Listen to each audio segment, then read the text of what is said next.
قد أفلح المؤمنون الذين هم في صلاتهم خاشعون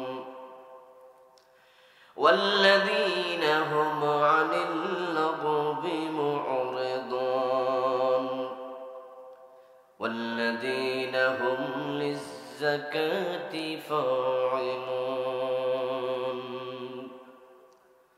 قال النبي صلى الله عليه وسلم: إذا قام أحدكم في صلاته فإنه يناجي ربه أو كما قال النبي عليه الصلاة والسلام. সকলে দুরূদ ইব্রাহিম পড়ুন। আল্লাহুম্মা সাল্লি আলা মুহাম্মাদিন ওয়া আলা আলি মুহাম্মাদ কামা সাল্লাইতা আলা ইব্রাহিম ওয়া আলা আলি ইব্রাহিম। اللهم بارك على محمد وعلى آل محمد كما باركت على إبراهيم وعلى آل إبراهيم إنك حميد مجيد. اللهم صل وسلم وبارك عليه. হযরত ইসলাম প্রিয় তাওহীদি জনতা, পর্দার অন্তরালের সতী সাধবী, সম্মানিত মা ও বোনেরা, আমার দিনী ভাইয়েরা, আপনারা কেমন আছেন? মাশাআল্লাহ, আলহামদুলিল্লাহ, আমিও ভালো আছি। আল্লাহ তাআলা আমাদেরকে ভালো রাখুন, সুস্থ রাখুন। যতদিন আল্লাহ আমাদের বাঁচিয়ে রাখবেন, ঈমানের সাথে রাখুন, বলুন আমিন। আল্লাহ তাআলার পবিত্র দরবারে লাখো কোটি শুকরিয়া জ্ঞাপন করছে, যে মহান মনিব অত্যন্ত মেহেরবানি করে কোরআনের এই মাহফিলে আমাদের সকলকে হাজির হওয়ার তৌফিক দিলেন, যিনি দয়া করে আমাদেরকে সুস্থ রাখলেন, পবিত্র কোরআনের কথা বলার মতো, শোনার মতো কোরআনমুখী হৃদয় দিলেন। এই সব নেয়ামতের মালিক কে? এজন্য আমরা আলোচনা শুরুতে মন প্রাণ উজাড় করে অন্তরের সবটুকুন শ্রদ্ধা এবং ভালোবাসা দিয়ে আমাদের মনিব আল্লাহ তাআলাকে শুকরিয়া জানাই, কৃতজ্ঞতা জানাই। সবাই মিলে জোরে জোরে একবার কালিমাতুশ শুকর পড়ি, আলহামদুলিল্লাহ। দুরূদ ও সালাম বিশ্ব নবী সাইয়্যিদুল মুরসালিন, ইমামুনা, কুদওয়াতুনা, হাবিবুনা, উসওয়াতুনা, সনদুনা, তাবিবু কুলুবিনা, মুহাম্মাদুর রাসূলুল্লাহ সাল্লাল্লাহু আলাইহি ওয়াসাল্লামের প্রতি, সাহাবায়ে কেরাম ও শুহাদায়ে জাবের আলা ইল্লিয়িন আল্লাহ তাআলার কাছে কামনা করছি, বলুন আবারও আমিন। প্রিয় দিনী ভাইরা, আমি আপনাদের সম্মুখে পবিত্র কোরআন মাজিদ থেকে সূরাতুল মুমিনুনের প্রথম 4টি আয়াতে কারিমা তিলাওয়াত করেছি। প্রিয় নবীজির পবিত্র মুখনুসৃত একখানা ছোট্ট হাদিসে নববী পাঠ করেছি। আল্লাহ তাআলা তৌফিক দান করলে এখান থেকে কিছু কথা বলবো ইনশাআল্লাহ। সূরাতুল মুমিনুন মুমিনদের জন্য সুসংবাদ বহনকারী একটি সূরা। এই সূরা পড়লে মনটা ভালো হয়ে যায়, কারণ বিশ্বব্যাপী মুসলমানের জন্য শুধু দুঃসংবাদ। আর সূরা মুমিনুন শুরু হয়েছে, আল্লাহ দিয়েছেন শুরুতেই সুসংবাদ, কাদ আফলাহাল মুমিনুন। আমাদের রব আল্লাহ বলেন, যারা মুমিন হয়েছো তোমরা সফল হয়ে গেছো। সুবহানাল্লাহ। মুমিনরা সফল ঘোষণাটি কার? আল্লাহর কথার মাঝে কোনো সন্দেহ? আপনি যদি মুমিন হন, নিশ্চিতভাবে আপনি সফল। তামাম দুনিয়াতে মুমিনদের জন্য সুসংবাদ। আজকে অনুপস্থিত মুসলমান যেখানে মাইর খায়, সেখানে যে যত ভালো মুসলিম সে তত বেশি বিপদে, ঠিক না? বসনিয়া, সেসনিয়া, সোমালিয়া, কাশ্মীর, আলজেরিয়া, ফিলিস্তিন, গুজরাট, মায়ানমার, সিরিয়া, ইয়ামান আর ইসরায়েলের সৈন্যদের আক্রমণ বর্তমানে চলছে চরমভাবে ফিলিস্তিনে। 200 কোটি মুসলমান চুপ করে আছে। তাদের চোখের সামনে ফিলিস্তিনে প্রতিদিন শত শত মুসলমান মরে যাচ্ছে। এই কথা বলবে না, কথা যেন কানে আওয়াজ না আসে। রাসূলুল্লাহ সাল্লাল্লাহু আলাইহি ওয়াসাল্লাম কিয়ামতের আগে মুসলমানের জন্য কিছু দুঃসংবাদের খবর দিছে। কিয়ামত যত ঘনাবে মুসলমানের বিপদ আপদ ততই বাড়তে থাকবে, এবং পৃথিবীর মানুষগুলো এক পর্যায়ে যখন মাতা নাসরুল্লাহ, আল্লাহ তোমার সাহায্য আর কত দূর, সবাই চিৎকার করে বলবে, ত্রাহি ত্রাহি অবস্থা হবে, তখনই আল্লাহ তাআলা ইমাম মাহদীকে পাঠাবেন পরিত্রাণের জন্য। দাজ্জালের আগমন যখন ঘটবে তখন তামাম দুনিয়ার মানুষগুলো বেঈমান হতে শুরু করবে। মক্কা মদিনা ব্যতীত দাজ্জাল তামাম দুনিয়াতে সফর করবে। তখন তার ভেলকি বাজিতে পড়ে দুর্বল মোমেনরা পর্যন্ত তাকে রব বলে বসবে। দাজ্জালের আগমনের আগে পৃথিবীতে ভয়াবহ দুর্ভিক্ষ দেখা দিবে।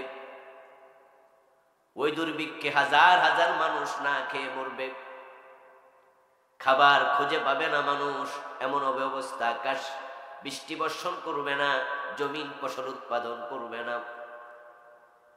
ওই অবস্থায় দাজ্জাল এক হাতে জান্নাত নিয়ে আর এক হাতে জাহান্নাম নিয়ে আবির্ভূত হবে।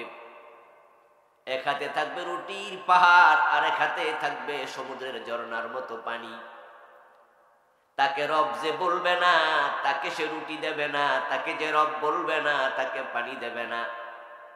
তখন যারা জীবনের সেই ইমানের মূল্য বেশি দেবে তারা বলবে না খেয়ে মরবো, তোকে রব বলবো না। আর যারা নিজের জীবনের দাম বেশি দেবে তারা তার হাতের খাবারের জন্য তাকে রব মেনে ইমান হারাইয়া ফেলবে। পৃথিবীর সবগুলা ইহুদি দাজ্জালের পক্ষ নেবে, তাকে রব যে মানবে না তাকে সে হত্যাও করবে, কেটে টুকরো টুকরো করে দেবে। রাসূলুল্লাহ সাল্লাল্লাহু আলাইহি ওয়াসাল্লাম বললেন, একজন ব্যক্তি তাকে রব মানবে না, তাই সে তাকে করাত দিয়ে দুই টুকরো করার জন্য বলবে, এবং তার বডিটাকে মাথা থেকে আল্লাহর হাবিব বলেন পায়ের তলা পর্যন্ত দু টুকরো করে ফেলবে। ওই লোকটাকে সে আবার জীবিত বানিয়ে ফেলবে। তার ভেলকি দেখে কোটি কোটি মানুষ তাকে রব মেনে ফেলবে, রব মনে করবে, আল্লাহ বলে স্বীকার করে ঈমান হারাবে। মুসলমান সব দিকে চরম বিপদে পড়ে যাবে। দাজ্জালকে নিধন করার জন্য আল্লাহ আকাশ থেকে ঈসা নবীকে পাঠাবে। ঈসা আলাইহিস সালাম এসে দাজ্জালকে নিধন করবে। বাবে লুদ নামক জায়গায় বর্ষা দিয়ে দাজ্জালকে হত্যা করে উনার বর্ষার আগার রক্ত মানুষকে দেখাবে, দেখো দাজ্জালকে মেরে ফেলেছি। ঈসা নবী আসার আগ পর্যন্ত মুসলমানের বিপদ প্রতিদিন বাড়তেই থাকবে। ঈসা আলাইহিস সালাম দাজ্জালকে হত্যা করার পরে আল্লাহ তাআলা তখন ইসলামের আবার বিজয় দেবেন। ঈসা আলাইহিস সালাম সবগুলা ইহুদিকে হত্যা করবে। একটা ইহুদি পৃথিবীর মাঝে আর বেঁচে থাকবে না, বরং দাজ্জালকে হত্যা করার পরে তার অনুসারী ইহুদিগুলো তখন আত্মগোপন করার জন্য পলাতে থাকবে। রাসূলুল্লাহ সাল্লাল্লাহু আলাইহি ওয়াসাল্লাম বলেছেন, যদি গাছের আগায় ওঠে গাছ কথা বলবে, যদি পাহাড়ের গুহায় ঢুকে পাহাড় কথা বলবে, যদি পাথরের সিবায় গিয়ে পলায় পাথর কথা বলবে। ঈসা নবীকে ডেকে বলবি, ইয়া আব্দুল্লাহ হাদা ইহুদিয়্যু ফাকতুলহু, ও আল্লাহর নবী, আল্লাহর বান্দা, আসো, ইহুদি আমার পাশে লুকাইছে, তাকে হত্যা করো। তামাম দুনিয়াতে আবার কালেমার পতাকা উঠবে। পৃথিবীর 1 ইঞ্চি জায়গা বাকি থাকবে না যেখানে ইসলাম কায়েম হবে না। 40 বছর পর্যন্ত তামাম পৃথিবীতে ইসলাম থাকবে, কিন্তু এর আগ পর্যন্ত অবস্থা দিন দিন খারাপ। কিয়ামতের আগে আবার খারাপ হবে। অবস্থা এক পর্যায়ে এমন পর্যায়ে দাঁড়াবে, আল্লাহর ঘর কাবাটাকে পর্যন্ত ভেঙে ফেলা হবে, এবং কাবার ভিতরে রক্ষিত যে সম্পদগুলো আছে, আপনারা জানেন যে কাবার দরজা স্বর্ণ দিয়ে মোড়ানো। কাবার ভিতরে কয়েকটা পিলার আছে, ওই পিলার গুলো স্বর্ণ দিয়ে মোড়ানো। সে স্বর্ণ অলংকার পর্যন্ত চুরি করে নিয়ে যাবে, লুট করে নিয়ে যাবে। আল্লাহর ঘর আর বানানো হবে না, তাই হজ পর্যন্ত বন্ধ হয়ে যাবে। লা তাকুমুস সাআহ হাত্তা লা ইউহাজ্জাল বাইত। আল্লাহর হাবিব সাল্লাল্লাহু আলাইহি ওয়াসাল্লাম ভবিষ্যৎবাণী করেছেন, কাবা ঘরে হজ বন্ধ হওয়ার আগে কিয়ামত হবে না। এর মানে হজ বন্ধ হয়ে যাবে।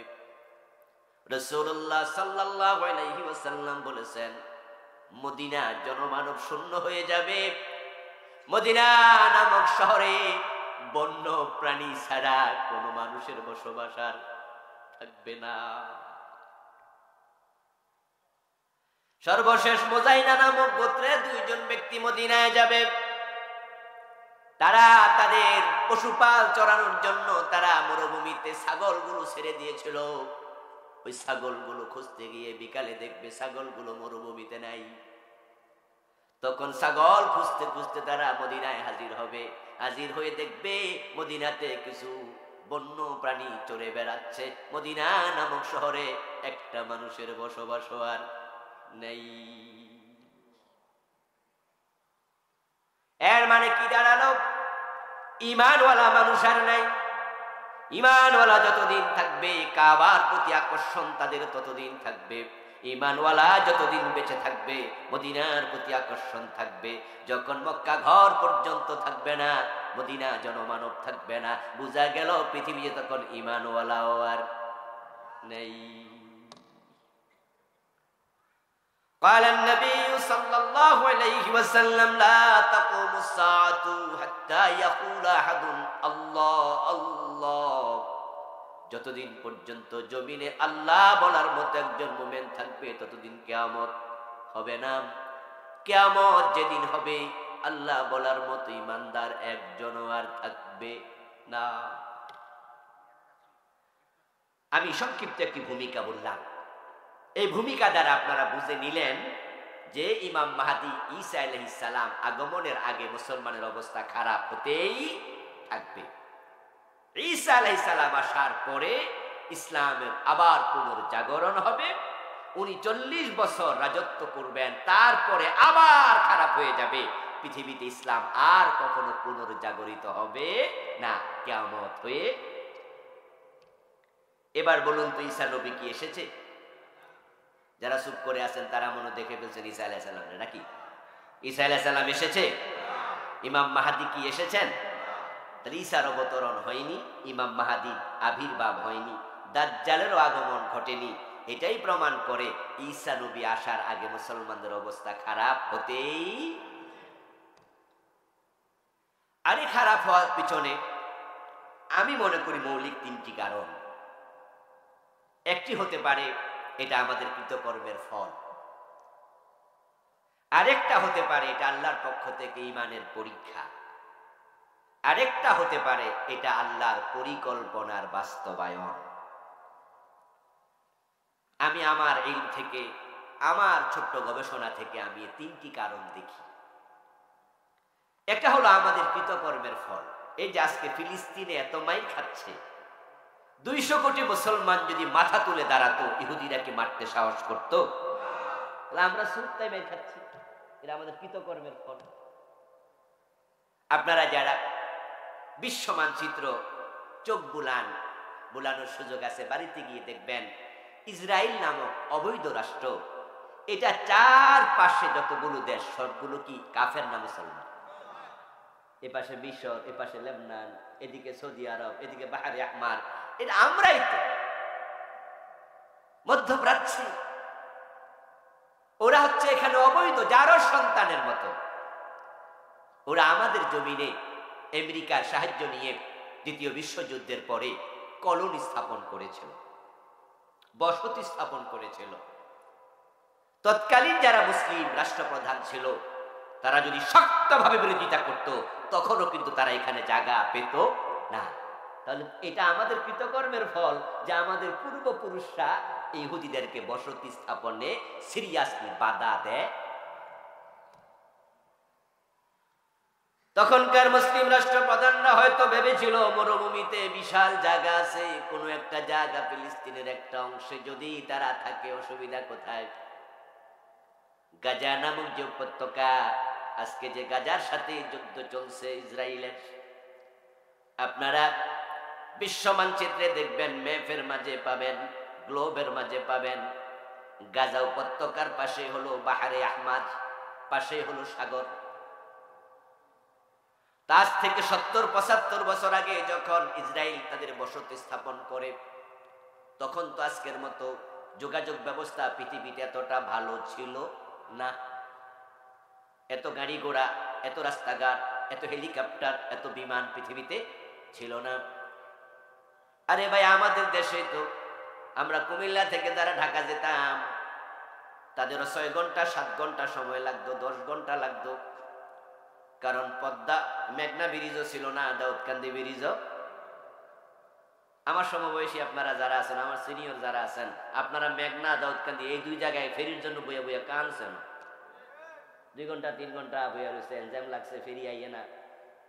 যারা বিদেশ যাবে তারা অনেকে গরিব দিকে বারবার তাকাচ্ছে, আল্লাহ জানে বিমান নিমিস করে। আর যারা যমুনা ব্রিজ পার হইয়া উত্তরবঙ্গে যাইতো কুমিল্লা থেকে, তারা তো 2 দিন সময় হাতে নেওয়া লাগতো। ওই যমুনার এই পাশে বসে 2 ঘন্টা 3 ঘন্টা 4 ঘন্টা যাইতে লাগতো, আবার 2-3 ঘন্টা। নদী পার হইতে একদিন শেষ। এবার 70 বছর আগের অবস্থা ভাবেন। নদীর পথে চলাচল সুবিধা, তাই গাজা উপত্যকার লোকেরা তারা নদীর পাশে বসতি স্থাপন করেছে। এখন মাঝখানে খালি জায়গা ছিল, ওই পাশে যেটা পশ্চিম তীর, মসজিদ আকসা। মসজিদ আকসা হচ্ছে মুসলমানের প্রথম কিবলা। নবী দাউদ আলাইহিস সালাম, সুলাইমান আলাইহিস সালাম বানিয়েছিলেন।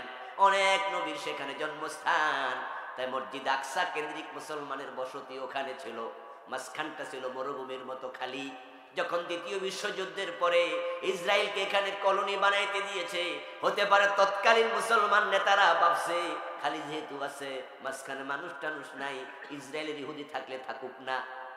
তারা বোঝে নাই তারা যে পানক সাপের মতো কামড় মারবে,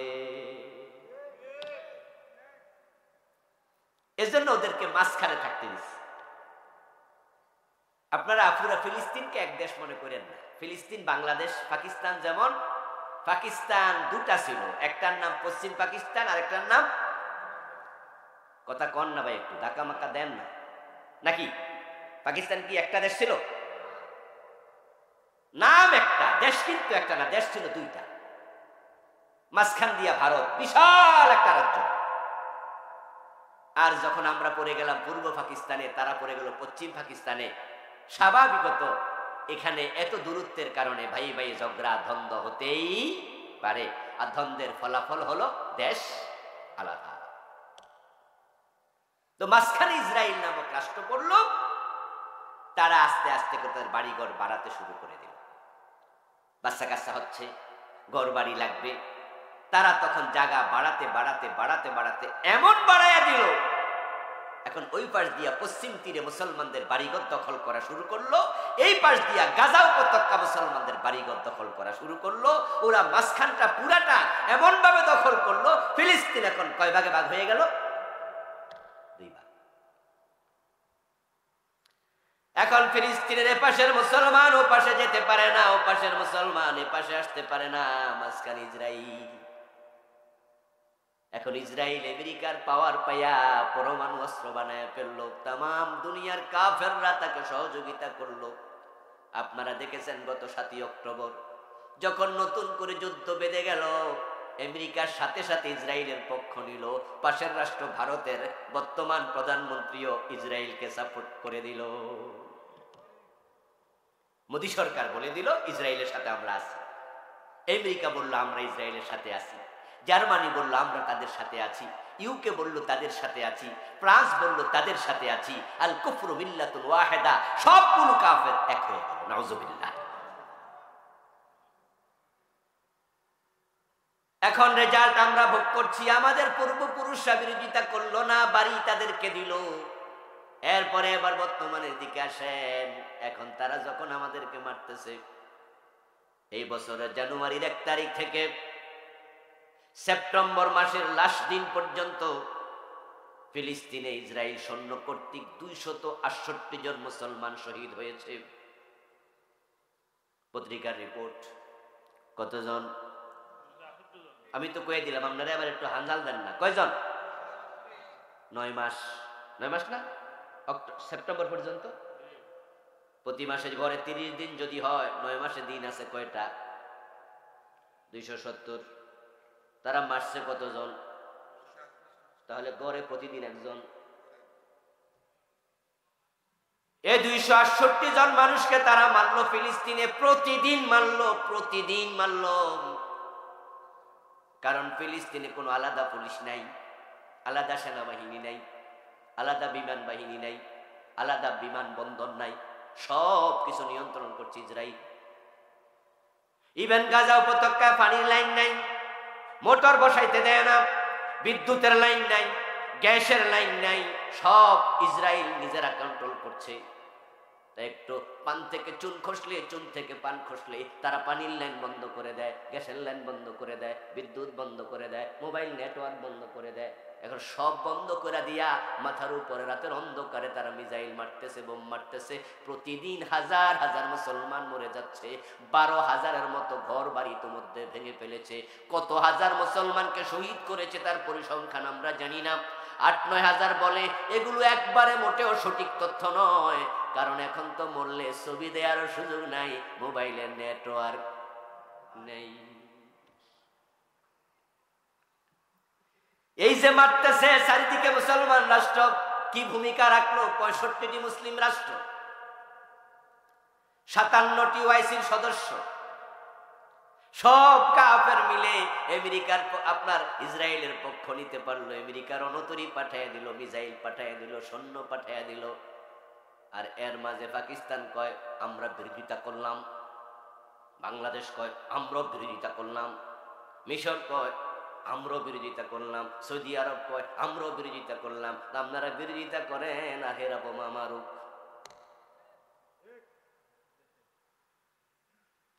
ওরা সৈন্য পাঠাইতে পারলে 65 মুসলিম রাষ্ট্র, তোমাদের সৈন্য কোথায়? ওরা অস্ত্র পাঠাইতে পারলে তোমাদের অস্ত্র কোথায়?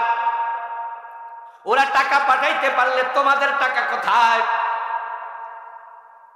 চারিদিকে মুসলিম রাষ্ট্র, মাঝখানে ইসরায়েল এত মুসলমান মারল। আর ওআইসি একটা সম্মেলন ডেকে 57টা মুসলিম রাষ্ট্রের রাষ্ট্রপ্রধানকে নিয়ে একটা প্রতিবাদও জানানোর মতো অবস্থায় যায় নাই, সাহস করে নাই। তাহলে এখন মায়ের যে আমরা খাই, আল্লাহর দোষ দেবেন কেমনে? এটা আল্লাহর দোষ না, আমাদের কৃতকর্মের ফল। জাহারাল ফাসাদু ফিল বাররি ওয়াল বাহরি বিমা কাসাবাত আইদিন নাস। আল্লাহ তাআলা বলেন, জলে এবং স্থলে যে বিপর্যয়গুলো ঘটে এগুলো মানুষের হাতের কামাই। নাউজুবিল্লাহ পড়েন, নাউজুবিল্লাহ মিন যালিক। আর ইসলাম আপনাকে ধৈর্য ধরতে বলেছে, সেই ইসলাম আপনাকে প্রতিরোধ করতে বলেছে। ধৈর্যের কথা যেমন আছে, জিহাদের কথাও কোরআনে আছে না নাই? বরং আল্লাহ তাআলা বলেন, মা লাকুম লা তুকাতিলুনা ফি সাবিলিল্লাহি ওয়াল মুস্তাদআফিনা মিনার রিজালি ওয়ান নিসাই ওয়াল বিলদান الذين يقولون ربنا أخرجنا من هذه القرية الظالم أهلها واجعل لنا من لدنك وليا واجعل لنا من لدنك نصيرا। এই আয়াত পড়লে মনে হয় যেন এই আয়াত বর্তমান প্রেক্ষাপটে কেন্দ্র করে নাজিল হয়েছে। তোমাদের কি হলো? মাজলুম জনপদের পুরুষ মহিলা বাচ্চারা চিৎকার দিচ্ছে, তোমরা কেন তাদের পক্ষ হয়ে লড়াই করছো না? মনে হয় যেন আল্লাহ আমাদেরকে বলতেছে, ঠিক না?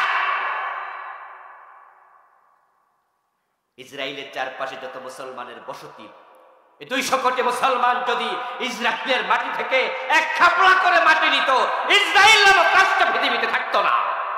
এক খাপলা করে মাটি নিত, এক গ্লাস করে পানি ঢেলে দিলে মুসলমান 200 কোটি, ইসরায়েল তো বন্যার পানির সাথে ভেসে যেত।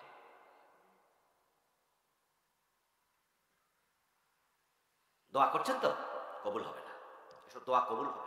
আবেগী করছে আর কি, আমরাও তো করি, না করে আর কি করবো, কিছু করার তো নাই। আল্লাহ হাবিব 1400 বছর আগে বলছে তোদের দোয়া কবুল হবে না।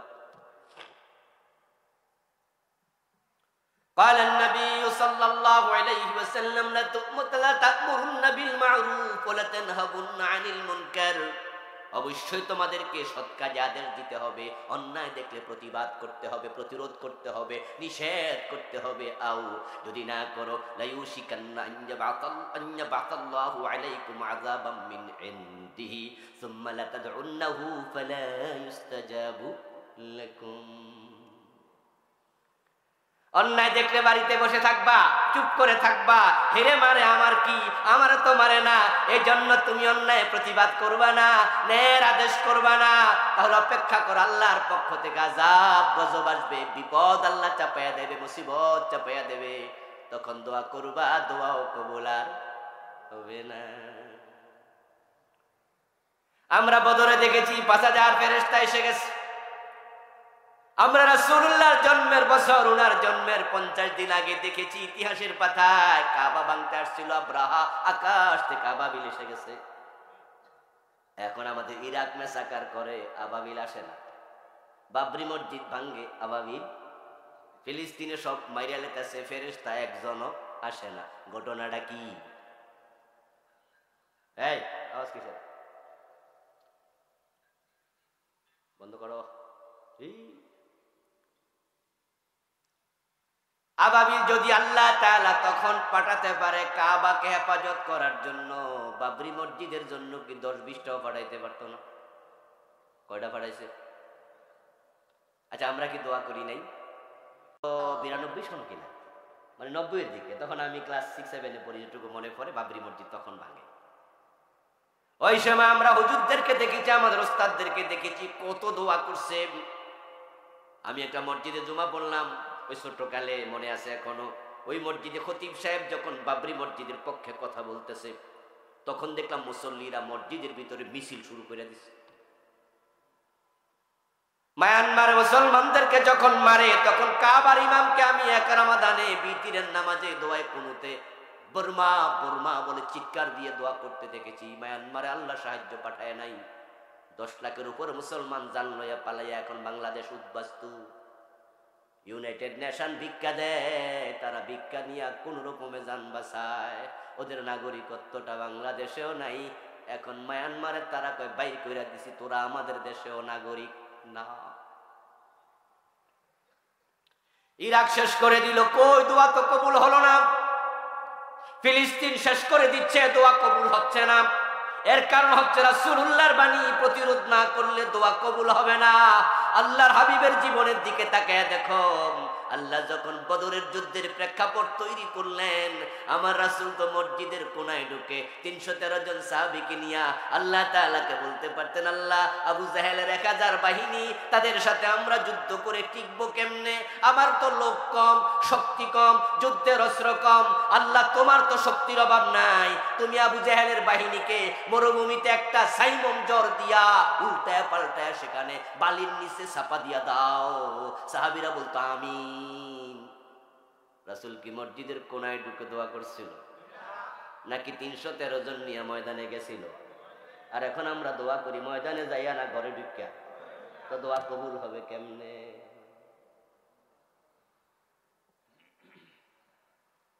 আরে আল্লাহ রাসূলের সে কার দোয়া বেশি কবুল হয়? সাহাবীদের সে আমিনের শক্তি কার বেশি? আমার রাসূল আল্লাহ কর্তৃক আদিষ্ট হইয়া 313 জনের বাহিনী নিয়ে তিনি চলে গেছেন মক্কা মদিনা থেকে 170 কিলোমিটার দূরে ওই বদরের প্রান্তরে। অনেক দূর, অনেক দূর। এই রমজানেও আমি বদরের প্রান্তরে গিয়েছি, এর আগেও গিয়েছিলাম। আমার বন্ধু, সে বদরের প্রান্তরে রাসূল গেলেন, আজকের যুগের মতো গাড়ি ঘোড়া কিচ্ছু ছিল না, পায়ে হেঁটে উঠে চড়ে কোন রকমে কষ্ট করে যুদ্ধের মাঠে গিয়ে দাঁড়ালেন। রাসূলুল্লাহ দাঁড়ায় দেখেন ওনার সাথে 313 জনের মাঝে বেলাল আছে, খাব্বাব আছে, খুবাইব আছে, আম্মার আছে, এমন কিছু লোক যারা মানুষের ঘরে ছিল দাস, জীবনে তলোয়ার হাতে নিয়ে যুদ্ধের মাঠে যায় নাই, যুদ্ধ কেমনে করে তারা জানে না। কিন্তু আজকে এসেছে অনেকের হাতে ঢাল নাই, তলোয়ার নাই, খেজুর গাছের লাঠি। পেটের দিকে তাকিয়ে দেখেন পেটের সাথে পিঠ লেগে গেছে, পেটে অনেকের খাবারও নাই। হাঁটু থেকে নাভি পর্যন্ত ঢেকে রেখেছে কোন রকমে ছেঁড়া কাপড়ে, গায়ের মাঝে একটা চাদরও নাই, জামাও নাই। আল্লাহর নবী আবার বলেন, আল্লাহ তুমি বলেছো তাই আমি এসে গেছি যুদ্ধের মাঠে, কিন্তু 1000-এর বিরুদ্ধে এই লোকগুলো টিকবে কেমনে? তোমার সাহায্য বড় দরকার। আল্লাহর হাবিব সাল্লাল্লাহু আলাইহি ওয়াসাল্লাম মাঝে মাঝে হাত তুলে দোয়া করতেন। আমাদের দেশের লোকেরা প্রান্তিকতা বেশি পছন্দ করে। প্রান্তিকতা মোটেও ভালো নয়, মধ্যম পন্থা সর্বশ্রেষ্ঠ পন্থা। খাইরুল উমুরি আওসাতুহা আফদালুহা, এটা মধ্যম পন্থা, এটা সেরা পন্থা। আমরা প্রান্তিকতায় চলে গেছি। একদল লোক 5 ওয়াক্ত নামাজের পরে সালাম ফিরাইয়া দোয়া করবই, এতে করে সুন্নাহ জিকিরগুলো মইরা যাক, কিচ্ছু আসে যায় না। সালাম ফিরাইয়া আল্লাহুম্মা আমিন, তারপর আল্লাহ মুখ মুছে দিছে, তারপরে সবাই খাড়াইয়া সুন্নাত করছে। অথচ প্রিয় নবীজি সালাম ফিরানোর পরে আল্লাহু আকবার একবার, আস্তাগফিরুল্লাহ 3 বার, আয়াতুল কুরসি পড়তেন 1 বার, সুবহানাল্লাহ পড়তেন 33 বার, আলহামদুলিল্লাহ 33 বার, আল্লাহু আকবার 34 বার, আল্লাহুম্মা আনতাস সালাম ওয়া মিনকাস সালাম 1 বার। আরো কিছু দোয়া রাসূলুল্লাহ পড়তেন প্রতি ফরজ নামাজের পরে। সব সময় একগুলাই পড়তেন তা না, ভিন্ন ভিন্ন পড়তেন। কিন্তু আমরা এই সুন্নাহকে মাটি দিয়া আমরা আবিষ্কার করেছি হাত তুলে দোয়া। এটা হলো এক প্রান্তিকতা। আরেক দল আছে হাত তুলে দোয়াই করে না, কোনো সময়ও করে না, করতে চাই না। যদি এই মাহফিলে আমরা হাত তুলে দোয়া করি, কয়টাও বেদাত। আরে ভাই, হাত তুলে তো প্রিয় নবী দোয়া করছেন মাঝে মাঝে, যেমন বদরের মাঠে রাসূলুল্লাহ সাল্লাল্লাহু আলাইহি ওয়াসাল্লাম সালাতুল ইস্তিসকায় হাত তুলে দোয়া করেছেন। জুমার দিন জুমার খুতবা চলাকালে এক ব্যক্তি বলছে, ইয়া রাসূলুল্লাহ, বৃষ্টি হয় না, মানুষ কষ্ট পাচ্ছে, পশু পাখি কষ্ট পাচ্ছে, আমাদের বৃষ্টির বড় দরকার। প্রিয় নবীজি খুতবার মাঝে হাত তুলে বৃষ্টির জন্য দোয়া করলেন। দেখেন তাহলে রাসূলুল্লাহ মাঝে মাঝে হাত তুলেছেন। এই জন্য আপনারা যে কোনো জায়গায় হাত তুললে কয় এই যে বেদাত হয়ে গেছে, এটা হচ্ছে প্রান্তিকতা। বদরের যুদ্ধে প্রিয় নবী সাল্লাল্লাহু আলাইহি ওয়াসাল্লাম 313 জন নিয়ে হাজির হলেন। এবার তিনি সেখানে হাত তুলে দোয়া করা শুরু করলেন। আল্লাহুম্মা আনজিজ ওয়াদাকা ইন্না ওয়াদাকাল হক ইন্নাকা কুনতা ফিল কুরআন কানা হাক্কান আলাইনা নাসরুল মুমিনিন আল্লাহুম্মা ইনতাহলিক হাযিহিল আসাবাতু লান তুবাদা বাদা। ও আমার রব, আমি তো এসে গেছি আমার সামর্থ্য নিয়া, যুদ্ধের মাঠে 313 জন হাজির, কিন্তু অসম যুদ্ধে আমরা তোমার সাহায্য চাই। তুমি তো কোরআনে ওয়াদা করেছো, ওয়া কানা হাক্কান আলাইনা নাসরুল মুমিনিন, মুমিনদেরকে সাহায্য করা তোমার দায়িত্ব, তোমার ওয়াদা আজকে পূর্ণ করো।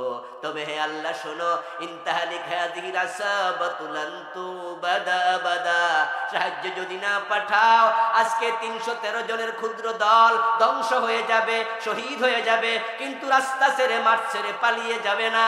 আর আমরা সবাই যদি শহীদ হয়ে যাই, তুমি সাহায্য যদি না পাঠাও, জমিনে তোমার ইবাদত করার মতো আর কেউ থাকবে না। রাসূলুল্লাহ দোয়া করতে করতে হাত একবার উপরে তুলে ফেললেন এইভাবে। গায়ের মাঝে চাদর ছিল, চাদরের একটা অংশ মাটিতে পড়ে গেল। আবু বকর সিদ্দিক রাদিয়াল্লাহু তাআলা আনহু আগে আসলেন, ওই চাদরটা রাসূলের কাঁধের উপর তুলে দিলেন। বললেন, ইয়া রাসূলুল্লাহ, হাত নামান, আমার বিশ্বাস দোয়া কবুল হয়ে গেছে। আল্লাহর হাবিব হাত নামালেন। কিছুক্ষণ পরে প্রিয় নবী মুস্কি হাসি দিলেন, সাহাবারা খুশি হয়ে গেলেন। এই বিপদকালে রাসূল হাসে, নিশ্চয়ই কোনো সুসংবাদ এসে গেছে। আল্লাহ তাআলা কোরআন মাজিদ আয়াত নাযিল করে দিলেন, জিবরিলকে পাঠালেন, ইস্তাগীসুনা রাব্বাকুম ফাস্তাজাবা লাকুম আন্নী মুমিদ্দুকুম বিআলফিম মিনাল মালায়েকা। ও নবী সাহাবারা শোনো, তোমরা তোমাদের রবের কাছে সহযোগিতা চেয়েছো, তোমাদের রব তোমাদের দোয়া কবুল করেছে, তোমাদের সাহায্যের জন্য 1000 ফেরেশতা আমি আল্লাহ পাঠাইছি।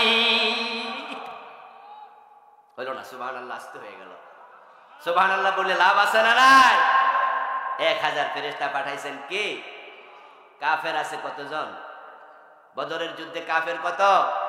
ফেরেশতা আসবে কত? 1:1 1:1 313 জন বোনাস। তাহলে কাফের একটার সাথে একজন ফেরেশতা যুদ্ধ করবে। সুবহানাল্লাহ পড়েন। তাহলে 313 জন আছে, হেরে আবার একটু রিল্যাক্স, ঠিক কি না? এখন মনে একটা কি আছে? সাহস। সাহাবায়ে কেরাম খুশি, আমার রব তাদের আনন্দ দেখে আরো আনন্দ দিতে চান। জিবরিল আমিনকে পাঠাইছে, যাও আবার আয়াত নাজিল হলো, বিসালাসাতি আলাফিম মিনাল মালায়েকা। 1000 না, আমি 3000 ফেরেশতা পাঠাইয়া দিলাম। এখন অনুপাত কত? 1:3। কাফের একজন, তার বিপরীতে ফেরেশতা কয়জন? সাহাবারা তো আরো খুশি। আল্লাহ তাআলা বলে, আমি খুশি আরো বাড়ায়া দিতে চাই। জিবরিল যাও, নতুন খবর আসছে, বিখামসাতি আলাফিম মিনাল মালায়েকা, আমি আল্লাহ 5000 ফেরেশতা পাঠাইয়া দিলাম। তো বদরে ফেরেশতা আছে 5000, ফিলিস্তিনে কই? আরে আসবে কেন? আসতেছে তখন রাসূলুল্লাহ সাহাবীদেরকে নিয়ে ময়দানে পৌঁছেছেন যখন। এখন সৌদি আরবের মসজিদের ইমাম দোয়া করে, মসজিদে হারামের আব্দুর রহমান সুদাইস কয়, আল্লাহ ফিলিস্তিনকে সাহায্য করো। আল্লাহ কয়, তাই নাকি? সব আমি করলে তোমাদের কামটা কি? এই আব্দুর রহমান সুদাইস, তুমি না বাদশাহ সালমানের সাথে চলাফেরা করো? এই কাবার ইমাম আব্দুর রহমান সুদাইস, তুমি না মোহাম্মদ বিন সালমানের সাথে একসাথে চলাফেরা করো? তাহলে তুমি আমার কাছে দরখাস্ত করতেছো, ঠিক আছে করবা, কিন্তু তোমার উচিত বাদশাহ সালমানকে বলা, সৌদি আরব উদ্যোগ নাও, ফিলিস্তিনকে বাঁচানোর জন্য প্রয়োজন জিহাদের ডাক দিতে হবে। ওই জিহাদের ডাক কোথায়? সৌদি আরব যদি বড় ভাইয়ের ভূমিকা পালন করত। বাংলাদেশের বর্তমান প্রধানমন্ত্রী সৌদি আরবে উমরা করতে গেছে না? এইভাবে তামাম দুনিয়ার মুসলিম রাষ্ট্রপ্রধানরা যাবে না? আপনারা আসেন, রাষ্ট্রপ্রধানরা আমরা বসি, কি করা যায়? পাকিস্তানের প্রেসিডেন্ট আসেন, আপনার পরমাণু অস্ত্র আছে, আপনার পরমাণু অস্ত্র আপনি কেন বানাইছেন? কি কান সুলকাইলে খোঁচানোর জন্য? এটা কি কান খোঁচানোর জন্য পরমাণু অস্ত্র? আমরা বলি না পরমাণু যুদ্ধ শুরু হোক, এটা কারোর জন্য কল্যাণকর নয়, কিন্তু সব মুসলমান মাইরে ফেলবা আর পরমাণু অস্ত্র বানাইয়া লাভটা কি? এসব অস্ত্র পচা অস্ত্র, ব্যবহারের সময় যদি ব্যবহারে কাজে না লাগে এমন অস্ত্র বানানোর কোনো প্রয়োজন নাই। আচ্ছা বলুন তো, এবার যদি পাকিস্তান আক্রান্ত হতো তাহলে কি পরমাণু অস্ত্র কি হুমকি দিত না? কথা বলেন না কেন? দিত না? এরকম যদি পাকিস্তানে আক্রমণ করতো, নিশ্চয় পাকিস্তানের প্রেসিডেন্ট কইতো, এই সেনাবাহিনী প্রধান কোথায়? রেডিও। তাহলে ফিলিস্তিন মরা যায়, ওখানে কয় না, তাহলে বোঝা গেল ফিলিস্তিন মরলে আমাদের কোনো অসুবিধা নাই। এখন পাকিস্তানের যারা বড় বড় মসজিদের খতিব আছে, ওরাও দোয়া করে, আল্লাহ আল্লাহ ফিলিস্তিন বাঁচাও। আল্লাহ কয়, তাই নাকি? তোমার কামটা কি?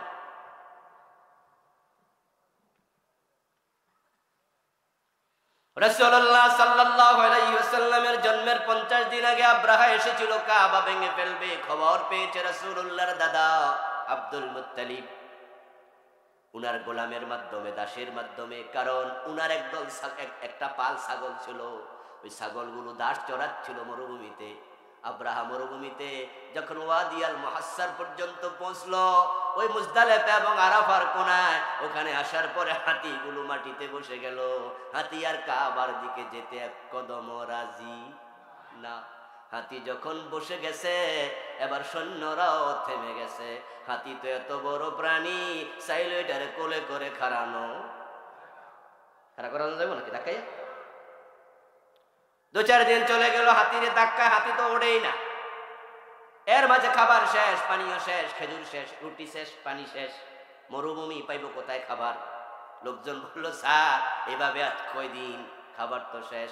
তখন এবার আব্রাহা কয়, মরুভূমিতে যাও, কারো ছাগল মাগল পাইলে, ওট টোট পাইলে দইরা আনো, জবাই কইরা জাল দিয়া মাল দিয়া, কাঁচা পারো জাল দিয়া পাও, খাও, কোন রকম জান বাঁচাও। যদি রাখাল দিতে না চায়, রাখালরা দইরা নিয়ে আইবা। আব্রাহা ছিল তৎকালে অনেক শক্তিশালী বাদশা। আপনারা জেনে থাকবেন রাসূলুল্লাহ সাল্লাল্লাহু আলাইহি ওয়াসাল্লামের জন্মের সময় আরব বিশ্বে এইভাবে আপনার রাষ্ট্রীয় শাসন ছিল না, আরব বিশ্বে ছিল গোত্রীয় শাসন। তৎকালীন দুনিয়াতে আজকের মতো রাষ্ট্রীয় শাসন খুব ছিল না, ছিল অল্প কয়টা জায়গায়। রোমে ছিল, পারস্যে ছিল, ইয়ামানে ছিল, ইয়ামামায় ছিল, আব্রাহার দেশে ছিল। কিছু কিছু অঞ্চলে রাষ্ট্রীয় শাসন ছিল, আর আরবের এলাকায় ছিল গোত্রভিত্তিক শাসন।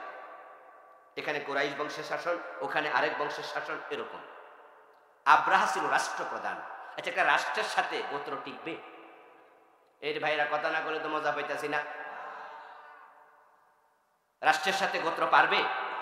আব্রাহা তো রাষ্ট্রপ্রধান। আল্লাহর হাবিবের দাদার চাকর, দাদার খাদেম দাস, সে ছাগল চড়াচ্ছে। আব্রাহার লোকেরা এসে দেখলো 5-7টা 10টা 20টা ছাগল ধইরা নিয়ে চলছে। এই কারা তোমরা? ছাগল লুট করতেছ? চিনো আমার? আমি কেডা? আমি হচ্ছে মক্কার নেতা আব্দুল মুত্তালিবের চাকর।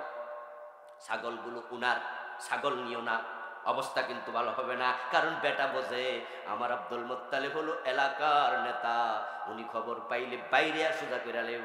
কিন্তু ওরা কয়, আমরা রে চিনুনি, আমরা কেডা? আমরা হলাম আব্রাহার সৈন্য, বেশি কথা কইলে তোমারে অনেয়ার হুকুম। আব্রাহাকে চিনত মানুষ তৎকালে। খাদেম এ কথা শুনে বলে, আব্রাহা? বলেন কি? আব্রাহা আবার এই মরুভূমিতে এই টাইমে আসবে কেন? কয়, আসছে, আসার পিছনে কারণও আছে। সেটা হলো, আমরা তোমাদের কাবাঘর ভেঙ্গে দিতে চাই। নাউজুবিল্লাহ পড়ে। কি বলো? কাবাঘর ভেঙে ফেলবে? বলে, হ্যাঁ, হাতি নিয়ে এসেছি, হাতি নিয়া মাটির সাথে মিশাই দেবে। রাখাল ছাগল মাগল রাইখা মারছে দৌড় মক্কার দিকে। ধরে গিয়ে আব্দুল মুত্তালিব হচ্ছে মক্কার, তিনি তৎকালীন যুগে ওই সময়ের জন্য মক্কার সভাপতি, মক্কা মসজিদ কমিটি রক্ষণাবেক্ষণ কমিটির কি সভাপতি, মুতাওয়াল্লি, দায়িত্বশীল এবং জান্নাতি মানুষ, ঠিক না? এইবার ভালো লাগছে, 2-1 না কইছে, 2-1 হা কইছে। তাহলে বোঝা গেল হুজুগে বাঙালি এ কথা ঠিক না। কারণ আমাদের দেশে তো আবার সবাই একতালে চলে, এজন্য মানুষ কয় কি হুজুগে বাঙালি। কিন্তু এখন একজন বলছে হ্যাঁ, আর 2-3 জন কইছে না। এবার আপনাদের থেকে শুনি, আব্দুল মুত্তালিব জান্নাতি? এটাই সত্য, তিনি জাহান্নামী, তিনি কাফের, তিনি মুশরিক। তার নেতৃত্বে মক্কা ঘরের ভিতরে বাহিরে 360টা মূর্তি স্থাপিত ছিল। কিন্তু কাবার তিনি সভাপতি, কাবার মুতাওয়াল্লি। এতটুকু বলে আমি এই জন্যই বলেছি, এই কথাটা টেনেছি, আমাদের দেশে মসজিদ কমিটির সভাপতি হইলে মনে মনে ভাবে, ব্যস্ত আল্লাহ আমারে না দিয়া কারে দিবে। তো আব্দুল মুত্তালিব ছিল কাবা শরীফের সভাপতি। এবারে কি জান্নাতি? আর তুমি কোন কাবার সভাপতি? আব্দুল মুত্তালিব তো কাবার মুতাওয়াল্লি। এই সভাপতি, তুমি এখানে নাক গলাচ্ছ কেন? কেন নাক গলাচ্ছ ভাই? তুমি মসজিদের সভাপতি, মসজিদ তদারক করবা। মসজিদের সভাপতি আপনি, মসজিদ সংরক্ষণ করা, বিল্ডিং বানানো, লাইট ফিউজ হয়ে গেলে লাইট কিনে দেবেন, মসজিদ ঝাড়ু দিচ্ছে কিনা খেয়াল রাখেন, টাইলস লাগান, ভালো রাখেন, আপনার দায়িত্ব পর্যন্ত শেষ। কোন কথা বলা হবে এটা ইমাম সাহেবের দায়িত্ব। খতিব সাহেবের উপর নাক গলা সভাপতি, এই ওয়াজ করেন না, ওই ওয়াজ করেন, পাইছেনটা কি আপনি? মসজিদের সভাপতি হইয়া মনে করো উনি সবচেয়ে বড় আলেম, ভাব কি ইমামের ইন্টারভিউ নেই? কারণ আমি সভাপতি, খতিব আমি নিব, আমি ইন্টারভিউ নিব না। অথচ উনি জেনারেল শিক্ষিত, উনি আলেম কালাম নাই, হয়তো আপনি এলাকার সম্মানিত মানুষ, পয়সাওয়ালা মানুষ, আমরাও আপনাদের সম্মান করি, আপনি সভাপতি, আপনি দায়িত্বশীল, দ্যাটস ওকে। কিন্তু আপনি যদি মনে করেন আমি সভাপতি হইয়া আমি হুজুরের চেয়ে বেশি বুঝি, কাজটা কি ঠিক হলো? আপনার সাবজেক্ট না।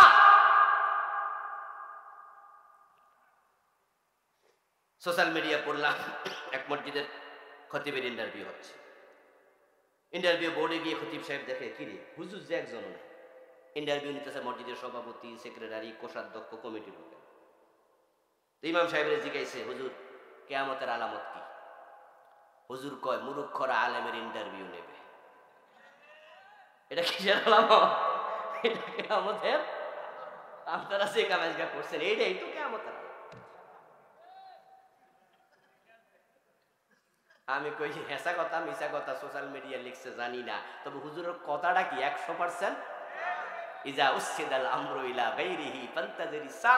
রাসূলুল্লাহ 1400 বছর আগে বলছে যে কাজের উপযুক্ত না, যখন তাকে সেই কাজের উপযুক্ত দায়িত্ব দেয়া হবে তখন কিয়ামতের অপেক্ষা করো।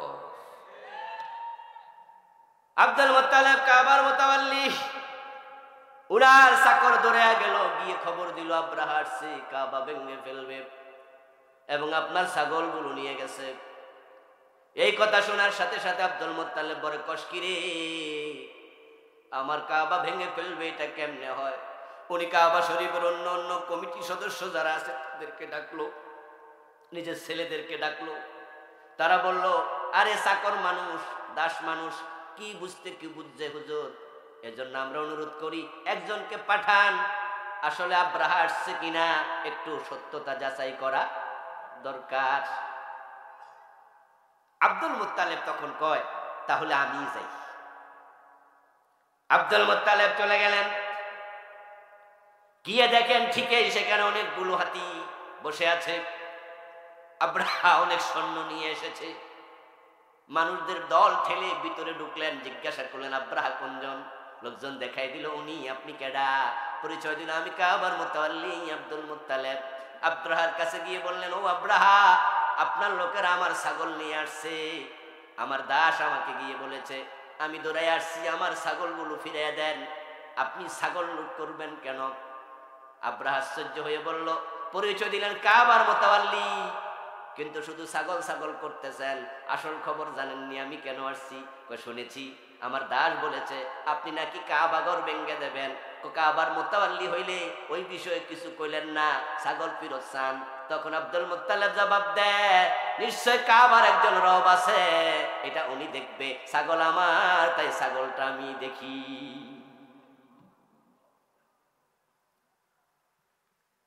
ইন্না লিল বাইতি রাব্বা, নিশ্চয় ঘরের জন্য রব আছে, আর ছাগলের মালিক আমি, তাই ছাগল দেন। আপনি কাবা ভেঙে ফেলবেন না, কাবার জায়গায় কাবা থাকবে, এটা কাবার রব এবং আপনার মাঝে ফয়সালা হবে, ওটা নিয়ে আমি মাথা ঘামাতে চাই না। এর মানে দাঁড়ালো এই, আসলে তিনি নিজেও তো মুশরিক, তাই কাবা বাঁচানোর জন্য যে হিম্মত দরকার তার ঈমানই তো নাই, হিম্মত আসবে কোত্থেকে? অন্যায় বাধা দেওয়ার জন্য ঈমানি শক্তি দরকার আছে না নাই? মান রা মিনকুম মুনকারান ফালিয়ুগাইয়িরহু বিয়াদি ফাইন লাম ইয়াস্তাতি ফাবি লিসানি ফাইন লাম ইয়াস্তাতি ফাবি কলবি ওয়া যালিকা দাফুল ঈমান। অন্যায় বাধা দেয়া এটা ঈমানের স্তর। যার অন্তরে ঈমান নাই সে অন্যায় বাধা দিতে পারে না, সে হিম্মত থাকে না। এখন বিশ্ব মুসলিমের ঈমান আছে কি নাই এটাই প্রমাণ করবে তোমরা বাধা দিচ্ছ কিনা। যারা বাধা দেও না তুমি ফার্স্ট ক্লাস মুমিন না, যারা মুখে কথা বলো না তুমি সেকেন্ড ক্লাস মুমিন না, যারা অন্তরে পরিকল্পনা করো না তুমি থার্ড ক্লাস মুমিনও না, যার অন্তরে সামান্য ঘৃণা আসে না, পরিকল্পনা আসে না, লাইসা ফি কলবিহি মিসকালু হাববাতিন মিন ঈমান। রাসূলুল্লাহ বলেছেন ওই অন্যায় প্রতিরোধকারী যার অন্তরে প্রতিরোধের সামান্য পরিকল্পনা নাই, আমি রাসূল বলছি তার অন্তরে সরিষা পরিমাণ ঈমানও। আব্দুল মুত্তালিবের অন্তরে কি ঈমান আছে? এবে জিনারা জোরে কোন আছে? সে মুশরিক। তাই সে বলতেছে ওই রব দেখবে, তবে কথার স্টাইলটা খারাপ না, কাবার একজন রব আছে না নেই? আচ্ছা যাই হোক, উনি চলে আসলেন। আমার প্রিয় ভাইরা, মুত্তালিব সন্তানদেরকে বললেন ঠিক আব্রাহা আসছে, এখন কি করি? তখন কাবার গিলাফ ধরে দোয়া করে তারা সবাই চলে গেছে পাহাড়ের চূড়ায়। ওখান থেকে দেখি কি হয়। আমার আল্লাহ তাকায়া দেখে আমার ঘর বাঁচানোর জন্য এই এলাকায় কোনো মুমিন নাই, তাই প্রতিরোধটা করবে কে? তাই আমার আল্লাহ আবাবিল পাখি পাঠায়া দিছে। আলাম তারা কাইফা ফাআলা রাব্বুকা বিআসহাবিল ফিল আলাম ইয়াজআল কাইদাহুম ফি তাদলিল ওয়া আরসালা আলাইহিম তায়রান আবাবিল। কাবার অঙ্গনে যদি মুসলমান থাকতো, তারা প্রতিরোধ না করলে আল্লাহ আবাবিল পাঠাইতো না। আল্লাহ তাকায়া দেখে কাবার চারপাশে কোনো মুসলমান নাই, তাই আল্লাহর ঘর বাঁচানোর জন্য আল্লাহ আবরাহার ধ্বংসের জন্য আবাবিল পাঠাইছে। এবার বলুন তো, ফিলিস্তিনকে বাঁচানোর জন্য চারপাশে মুসলমান আছে না নাই? তো আল্লাহ আবাবিল পাঠাইবে কেন? তোমরাই তো আছো। নাজমুদ্দিন আরবাকান তুরস্কের সাবেক লিডার রাহেমাহুল্লাহ, তিনি মারা গেছে, আল্লাহ জান্নাত নসিব করুক। একবার ফিলিস্তিন প্রসঙ্গের বক্তৃতায় তিনি বলেছিলেন, ইসরায়েলে ৮০ লাখ ইহুদি আর তোমরা পৃথিবীতে ২০০ কোটি মুসলমান, তোমরা ইহুদিদেরকে প্রতিরোধ করার জন্য, ফিলিস্তিনের মুসলমানকে বাঁচানোর জন্য আসো না, বরং তোমরা আবাবিল পাখির অপেক্ষা করছো। আবাবিল যদি আল্লাহ পাঠায়, ওই আবাবিল পাথর তাদেরকে মারবে না, তোমাদের মাথায় মারবে। মুসলমানের জন্য বিশ্বজুড়ে কোনো সুসংবাদ নাই। হতে পারে এটা আমাদের হাতের কামাই। দ্বিতীয়টা বলেছি, হতে পারে এটা ইমানের পরীক্ষা। এখন এই পরীক্ষায় আমরা কি পাস করছি না ফেল করছি নিজেরাই বুঝানি। প্রতিদিন মারতেছে, প্রতিদিন। আরে ছোট ছোট বাচ্চাগুলার কিছুদিন ছবি আসছে না ইন্টারনেটে, দেখছেন? আরে কি ফুলের মতো সুন্দর বাচ্চাগুলো, কারো হাত নাই, কারো পা নাই। আমি একটা দেখলাম যে নাভি থেকে নিচের অংশ নাই। ছোট ছোট বাচ্চাগুলো, ফুলের মতো শিশুগুলো সেখানে মরে যাচ্ছে, আর আমরা তাদের জন্য কিচ্ছু করছি না। হতভাগা মুসলিম জাতি, হতভাগা তোমরা। আপনারা জেনে থাকবেন, মিশর থেকে একটা ক্রসিং আছে, ওটার নাম রাফা ক্রসিং। ওখান দিয়ে চাইলে মুসলমানরা ত্রাণ পাঠাইতে পারে, কিন্তু মিশর সরকার ওই ক্রসিংটা বন্ধ করে রাখে। ফিলিস্তিনে সাহায্য করার জন্য স্থলভূমি দিয়া সুযোগ নাই, আছে মিশরের সাথে এক জায়গা দিয়া, ওইটাও মিশর সরকার বন্ধ করে রাখে।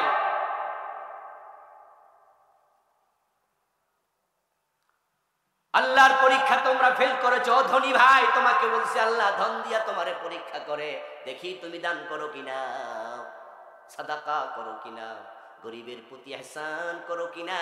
আবার আপনারে গরিব বানায়া পরীক্ষা করে, দেখি ধৈর্য ধারণ করো কিনা।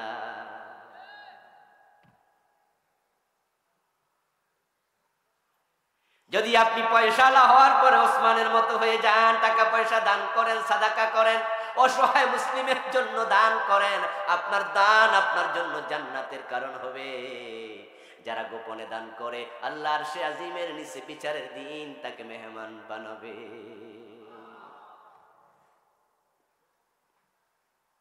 আর মানুষের মাথার উপরে হাসরের ময়দানে যারা ঢুকে যাবে, যারা আরশে আজিমের নিচে জায়গা পাবে না, রাসূলুল্লাহ সাল্লাল্লাহু আলাইহি ওয়াসাল্লাম বলেছেন, দানকারীদের মাথার উপরে তার সাদাকা ছাতার মতো ছায়া বিলাতে থাকবে, হাত্তা ইউকদা বাইনান নাস, মানুষের মাঝে ফয়সালা হওয়া পর্যন্ত আপনার দান সাদাকা আপনার মাথার উপরে ছাতার মতো ছায়া দেবে।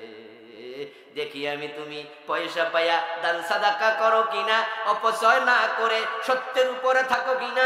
তোমার টাকা তোমার জন্য পরীক্ষা। আর গরিব বানায়া দেখি অভাবে চুরি করো কিনা, অভাবে স্বভাব নষ্ট এমন কিছু লোক আছে কিনা। সুদে টাকা লাগায় বড় লোক হওয়ার জন্য, অভাবে আছি, আরো পয়সা দরকার, ঘুষ খায়, 30,000 টাকা বেতন, 20,000 বেতন চলে না, 1 লাখ টাকা লাগবে, তাই সে ঘুষ খাওয়া শুরু করেছে, অন্যের হক মারা শুরু করেছে, পরীক্ষায় ফেলে দিয়েছে। আজকে ফিলিস্তিনে মুসলমান বিপদে, কয়দিন আগে ছিল মুসলমান, আমরা পরীক্ষায় ফেল মারতেছি। এই যে বাংলাদেশ সরকারের কথা বলি, রাগ করিয়েন না, বাস্তবতা সামনে আনেন। ফিলিস্তিনের মুসলমান যখন মাইর খায়, আমাদের প্রধানমন্ত্রী আমাদের দেশ তখন বলে আমরা ফিলিস্তিনের পক্ষে আছি, ইসরায়েলের বিপক্ষে আছি। কিন্তু যখন গুজরাটে মুসলমান মার খাইল, কাশ্মীরে যখন কাফের ভারতের হিন্দুরা পিটাইল, কাশ্মীরের পক্ষে বাংলাদেশ কয়দিন বিবৃতি দিছে। কাশ্মীরের পক্ষে বিবৃতি দিলে ভারত খেপে যাবে, নারাজ হবে, মোদিজি রাগ করবে। এজন্য কাশ্মীরে মুসলমান মরুক, এখানে আমি চুপ। আর ফিলিস্তিনের পক্ষে বিবৃতি দিলে আমেরিকা রাগ করলে আমার কি, আমেরিকা তো বহু দূরে। এই জাতীয় সুবিধাবাদী কাজ করলে পরীক্ষায় পাশ করা যাবে না।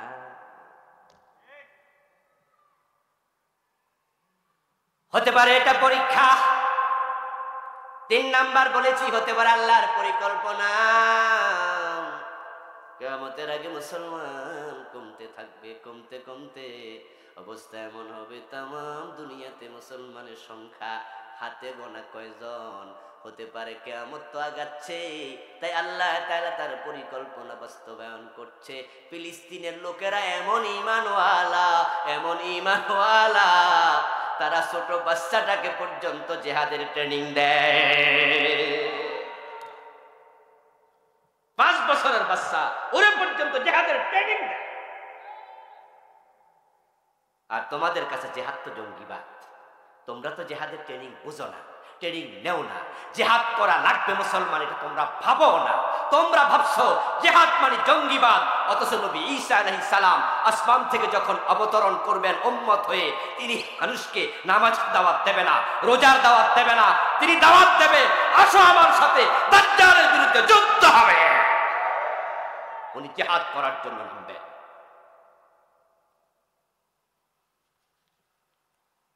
জিহাদ মানে আব্দুর রহমান ভাইয়ের মতো আবার 500 জায়গায় বোম ফুটানো না। জিহাদ মানে শায়খ আব্দুর রহমানের মতো বোমাবাজি করে সিনেমা হলে সাধারণ মানুষ হত্যা করা না। জিহাদের ভুল ব্যাখ্যা দিয়েছে কিছু লোক। জিহাদ মানে আদালতে বোমা মেরে বিচারক হত্যা করা নয়। জিহাদ মানে নিরীহ মানুষকে মেরে গাছে ঝুলানো নয়। জিহাদ মানে হলো অন্যায় করা যাবে না, অন্যায় সহ্য করা হবে না। অন্যায় যেখানে দেখা হবে সেখানে প্রতিবাদ হবে, প্রতিরোধ হবে, মুখ দিয়ে শুরু হবে, কলম দিয়ে লেখা হবে, প্রয়োজনে তলোয়ার হাতে তুলে নিতে হবে। এটা জিহাদ। এবার বলি, এই যে আল্লাহর পরিকল্পনা, মুসলমান কমে যাবে। জিহাদের কথা শুনলে মুখ কালো হয়ে যায় এমন কিছু নামাজি আছে না? মানে জিহাদ শব্দটাই সহ্য করে। আজীব তো। এমন পীর সাহেব আছে জীবনে জিহাদের ওয়াজ করে। এমন অনেক বক্তা আছে, খতিব আছে, কত ওয়াজ করলো, জিহাদের ওয়াজ করলো না। অথচ নবীজি মুহাম্মদুর রাসূলুল্লাহ সাল্লাল্লাহু আলাইহি সাল্লাম 27টি যুদ্ধে ছিলেন সেনাপতি। একজন সাহাবী আপনি খুঁজে পাবেন না যিনি সক্ষম হওয়ার পরও যুদ্ধ করেন নাই, একজনও নাই। সব সাহাবী মুজাহিদ।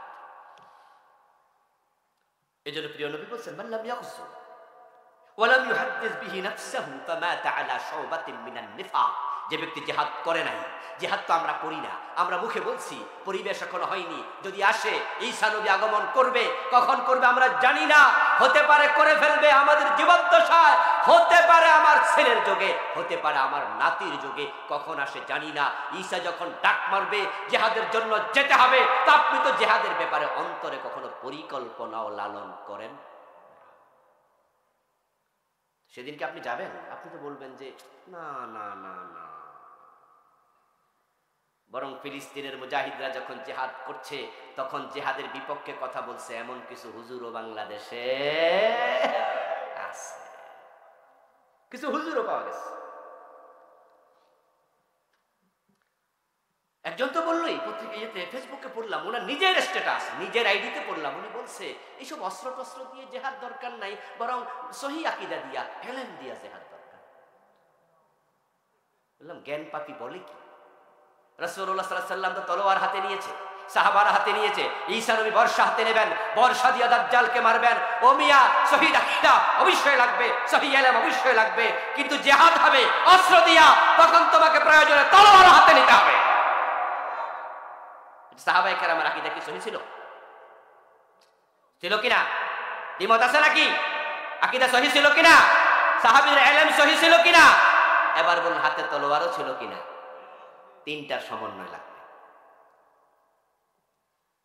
যারা তলোয়ারের কথা শুনলে ভয় পান, শোনেন মুসলমান, আজকে মাইর খাওয়ার কারণ কিন্তু এটাও মনে রাখবেন। পৃথিবীর ইতিহাস বলে শক্তের ভক্ত, বাংলা একটা প্রবাদ আছে না, একবারে সঠিক কথা, একবারে সঠিক কথা।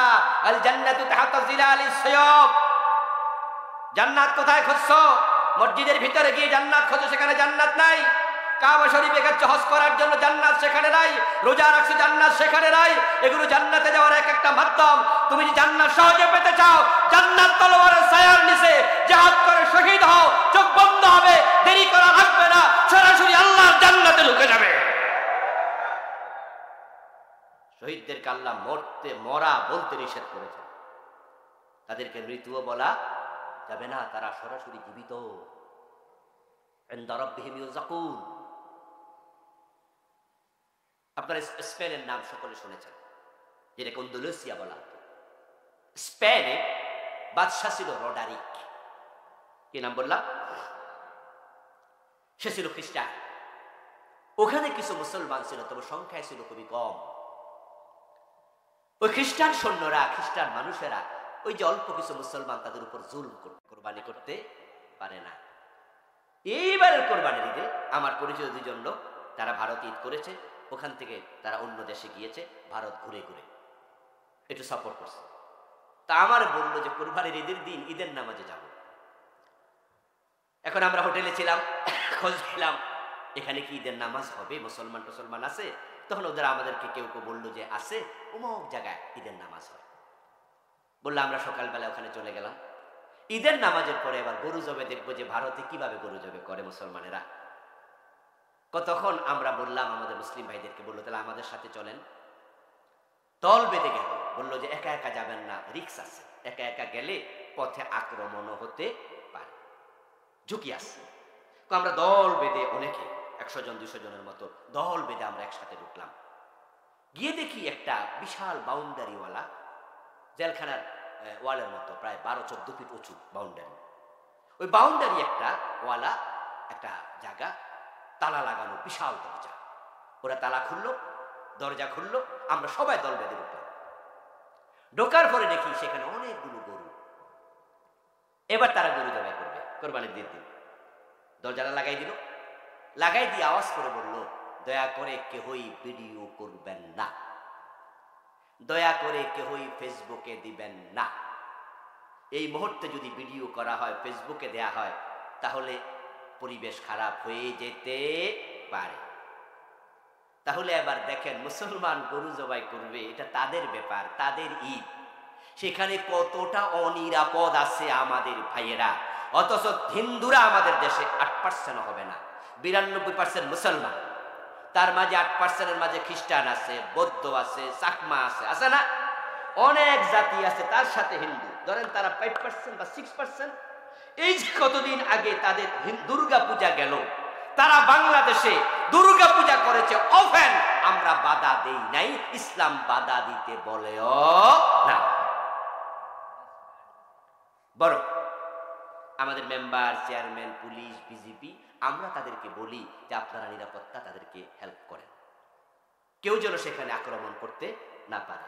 আল্লাহ বলেছে লাকুম দীনুকুম ওয়ালিয়া দীন, লা ইকরাহা ফিদ্দীন ফাযাক্কির ইন্নামা আনতা মুযাক্কির। কোরআনে আল্লাহ বলেছে, ও নবী আপনি উপদেশ দেন, আপনি শুধু বলেন, জোর করবেন না।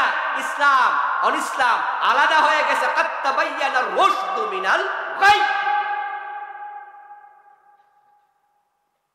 ও মুসলমানেরা, আল্লাহ তাআলা তার পরিকল্পনা বাস্তবায়ন করবেন। এখন আল্লাহর পরিকল্পনা হলো ইমানদার কমতে থাকবে। এখন ইমানদার কমার জন্য ফিলিস্তিনের ঘটনা ঘটছে। এভাবে ইমানদার বাংলাদেশে কমবে, গুজরাটে কমবে, ইমানদার ফিলিস্তিনে কমবে। এভাবে পৃথিবীর বিভিন্ন জায়গা থেকে ইমানদার কমতে কমতে তখন আস্তে করে দুনিয়া কিয়ামতের দিকে আগাবে। এই 3 কারণে এই জাতীয় ঘটনা ঘটতে পারে। তামাম দুনিয়াতে সুখবর নাই, সব জায়গায় দুঃসংবাদ। কিন্তু সূরাতুল মুমিনুনের প্রথম আয়াত, কাদ আফলাহাল মুমিনুন, তোমরা যারা মুমিন হয়ে গেছো, তোমাদেরকে জালেমরা মারবে, জালেমরা কাটবে, জালেমরা ফাঁসি দেবে, জালেমরা জুলুম করবে, কিন্তু সফলতা কেড়ে নিতে পারবে না। যারা ঈমান আছে তারা জান্নাত পেয়ে সফল হয়ে যাবে।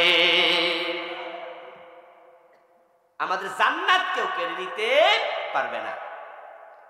মুমিন ছাড়া কেউ জান্নাত পাবেও না। আর জান্নাতই হলো একমাত্র সফলতার নাম।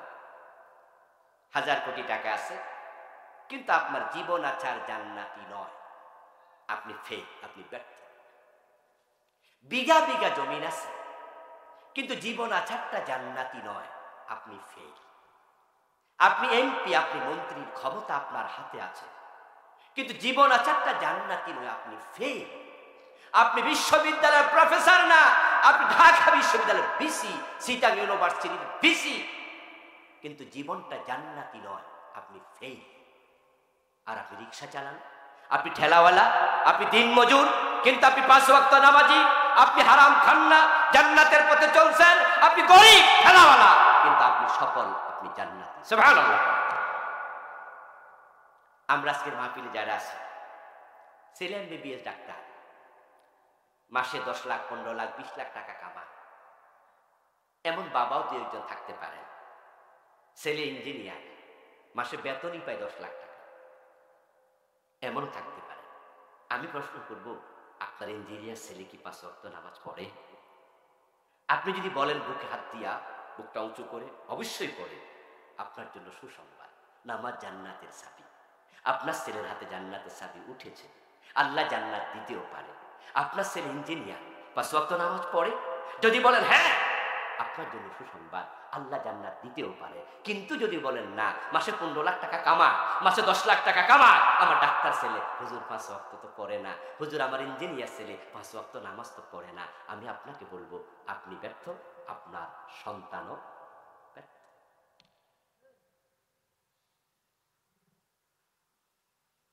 মান লাম ইউসাল্লি ফালা দীনা লাহু, যে ব্যক্তি নামাজ পড়ে না তার দিন নাই। বাইনাল মুমিনি ওয়া বাইনাল কুফরি ওয়া শিরকি তারকুস সালাত, একজন মুমিন একজন কাফের, তার মাঝে পার্থক্যকারী হলো শুধু নামাজ।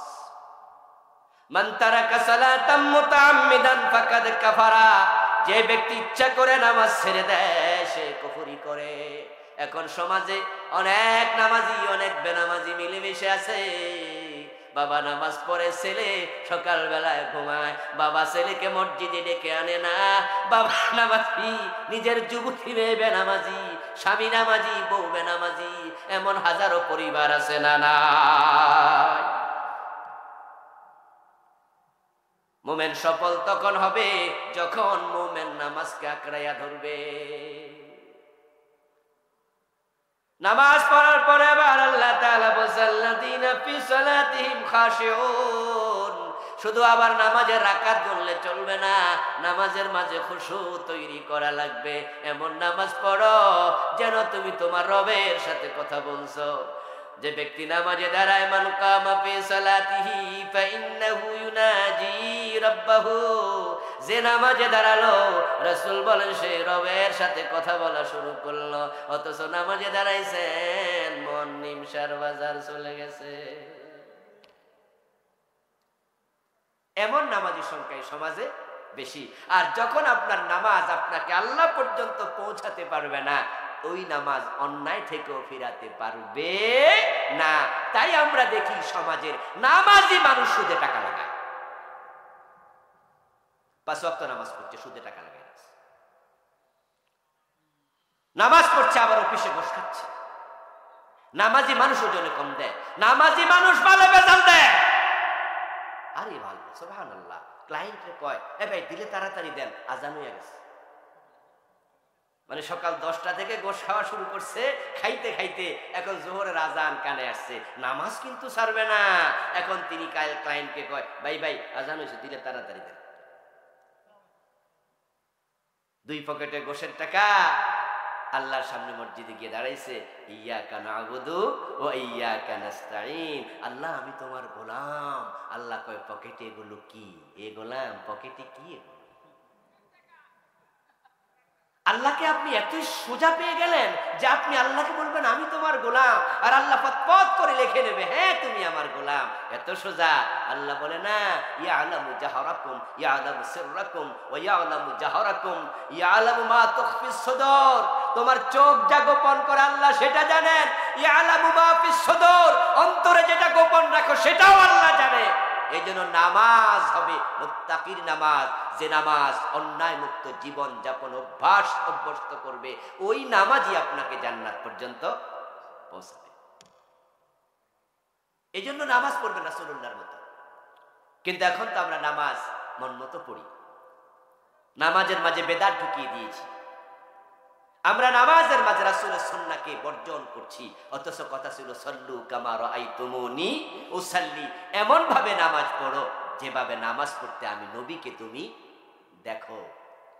মসজিদে দাঁড়ালেন, দুইজনের মাঝকে ফাঁকা রাখলেন এক বিগত।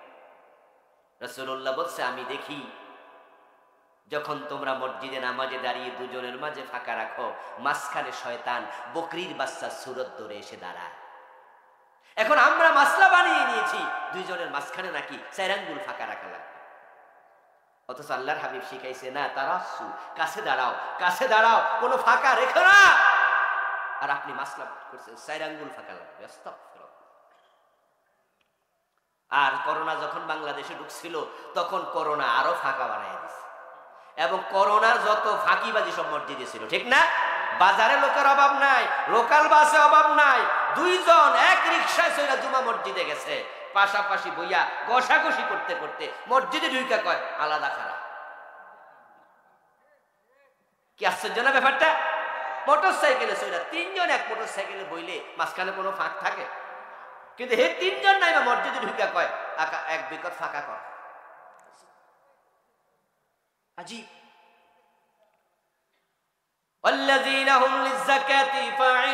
সফল মুসলমান সে হবে ঈমান আনার পরে যে সালাত কায়েম করবে, তারপরে আবার যখন যাকাত ফরজ হবে হিসাব করে করে যাকাত দেবে। এমন অনেক নামাজি পাওয়া যায় যারা 5 ওয়াক্ত নামাজ পড়ে, হিসাব করে করে পড়ে। মাগরিবের ফরজ 3 রাকাত, 1 রাকাত কম পড়ে না। জোহরের ফরজ 4 রাকাত, 1 রাকাত কম পড়ে না। কিন্তু যাকাত দেওয়ার সময় হিসাব করতে রাজি না, কারণ হিসাব করলে যদি অঙ্কটা মোটা হয়ে যায়। আচ্ছা, মাগরিবের নামাজ 2 রাকাত পড়ে সালাম ফিরেছে, এমন নামাজি বাংলাদেশে কয়জন পাবেন? মেইন ইন্ডাস্ট্রির মালিক, এমপি বলেন, মন্ত্রী বলেন, কোটিপতি বলেন, মাগরিবের ফরজ 3 রাকাত পড়ে। ইমাম যদি ভুলে সালাম ফিরা, বেটা ঠিক লোকমা দিয়ে দিবে। লোকমা দেবে না? কয় রাকাত ফরজ? হিসাব করছে, হুজুর 2 রাকাত পড়ে সালাম ফিরেন, এসব চলবে না। এই জন্য হুজুরের লোকমা দিয়ে দিছে। কিন্তু নিজে আবার যখন যাকাত দেয়, ম্যানেজারকে ফোন দিয়া কয় 2 টাক শাড়ি দিয়া দাও, 1 ট্রাক লুঙ্গি দিয়া দাও। স্যার হিসাব করবো না, বেশি কথা কর। কারণ উনি জানে আমার যে পরিমাণ টাকা আছে হিসাব করলে তো 2-3 কোটি হয়ে যাবে।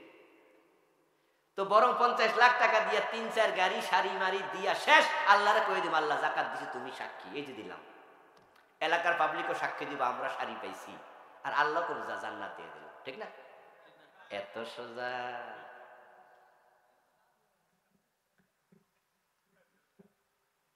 আবার শাড়িও যদি বালা দিল তাও তো শাড়ি দেয় না, মশারি দেয়, ঠিক না? এজন্য দেখবেন যে যাকাতের জন্য আলাদা শাড়ি বানানো হয়। আমাদের ঢাকার ইসলামপুরে গেলে বড় বড় ব্যানার পাওয়া যায়, দোকানের সামনে লাগানো আছে, এখানে যাকাতের শাড়ি পাওয়া যায়। এর মানে হলো যে যাকাত দেয় হে বোঝে যে নরমালি কিনলে 800 টাকা, এখানে কিনলে 700 টাকা। দয়া করে দোকানদার দাম কমাইছে নাকি মাল 2 নাম্বার? তা আপনি এই বেড়ার এই অ্যাডভার্টাইজমেন্ট থেকে ঢুকলেন কেন? আর আপনাকে যাকাত দেওয়ার জন্য শাড়ি দিতে হবে, এটা ইসলামের কোন জায়গায় পাইলেন? কথা ছিল 2.5%, 100 টাকা আছে 2.5 টাকা যাকাত দাও, 1 লাখ টাকা আছে 2.500 যাকাত দাও, 100 কোটি টাকা আছে 2.5 কোটি যাকাত দাও। মানুষের টাকা দাও, টাকা দিয়ে সে যা চায় পছন্দ মতো কিনবে। টাকার মালিক তো তুমি না। যখন 1 বছর হয়ে যায় 2.5% টাকা খরচ হয়, ওই 2.5% যাকাত, এটার মালিক কি ব্যক্তি না গরিব? মালিক কে? আবার বলেন কে? গরিব আপনারা কোন দিন টেলিফোন করে কইছে স্যার আমাদের যাকাত টাকা দিয়ে লুঙ্গি কিনে আইনেন? গরিব কি আপনাকে বলেছে আমার যাকাতের টাকা দিয়ে শাড়ি কিনবেন? তো পরের দলে ফৌজদারি আপনি করলেন কেন? টাকা তো আপনার নয়। আর এত সহজ হিসাব আমরা কেন বুঝবো না? আচ্ছা, যদি আপনি আপনার থেকে আমি ধরেন 50,000 টাকা হাওলাত নিলাম, 50,000 টাকা হাওলাত নেওয়ার পরে এই 50,000 টাকা আমি আপনাকে বলেছি যে আমি ডিসেম্বর মাসের 30 তারিখ দিয়ে দেবো। আপনি অপেক্ষা করছেন যে আজাদ হুজুর আমার থেকে 50,000 টাকা হাওলাত নিছে, ডিসেম্বরের 30 তারিখ তিনি আমার টাকাটা ফিরে দেবেন। আমি ঠিকঠাক ডিসেম্বরের 30 তারিখ আপনার বাড়িতে 1 বস্তা আপেল, 2 বস্তা আঙ্গুর, 50টা লুঙ্গি, 100টা শাড়ি, 50,000 টাকা হিসাব কইরা ঠিকঠাক মতো একবারে ট্রাক ফুরে হাজির হলাম। হাজির হয়ে আমি আপনাকে বললাম, ভাইজান ওই যে 50,000 টাকা আমি আপনার জন্য নিয়ে আসছি। আপনি কইলেন কই? আমি কইলাম ওই ট্রাকে আছে, সেখানে লুঙ্গি আছে, শাড়ি আছে, চাইল আছে, ডাইল আছে। আপনি খুব খুশি হইবেন না কইবেন যে আমার টাকা দিয়ে আপনার খরচ করতে কইলো কেটা? বলবেন কিনা? বলবেন কিনা? রাজীব মানুষ তো আপনি, আমার 50,000 টাকা দিয়ে আপনি শাড়ি কিনছেন, মানেটা কি? আরে আপনার শাড়ি কিনতে কইছে কেটা? আমার তো ঘরে শাড়ির অভাবই নাই। আরে আপনি তো চরম ব্যাককল মানুষ, আমার 50,000 টাকা দেন ভাই, আপনার ট্রাক আপনি নিয়ে যান, ঠিক কিনা? তো আপনি যে যাকাতের টাকা দিয়ে সব করলেন, আপনারা কইছে কেন? আল্লাহ আমাদের বুঝদান করুক, বলেন আমিন। আহারে ও গরিব মানুষটা, যার দরকার ওষুধের টাকা, সে ওষুধের টাকা পাইলো না, পাইছে শাড়ি। এর ঘরে তো শাড়ি 3, 4, 5টা আছে।